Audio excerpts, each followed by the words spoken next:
All right, here's what we came up with for that.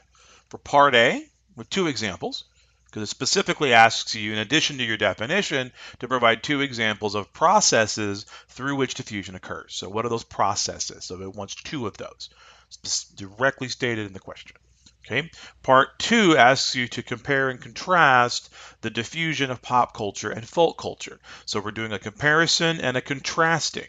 Okay. But we're comparing and contrasting two things. So you should have at least one example for each, and at least, I would say, a second example for at least one of those. So you're looking at between 3 and 4 examples for this one. So make sure that you are thinking about how those 3 or 4 examples will work and will play into.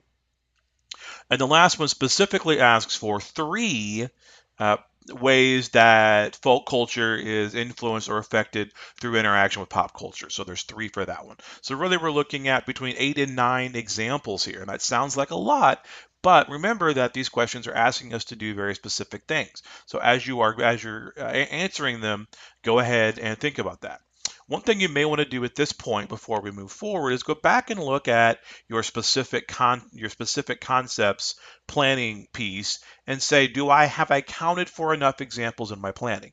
If not, you may want to write this down. Remember that this planning piece is all happening within 5 minutes, the first 5 minutes of your essay. Okay, so I'm going to pause this now and I'm going to let you go back and double check your plan, make sure it's what you want, and then we'll move on to the question.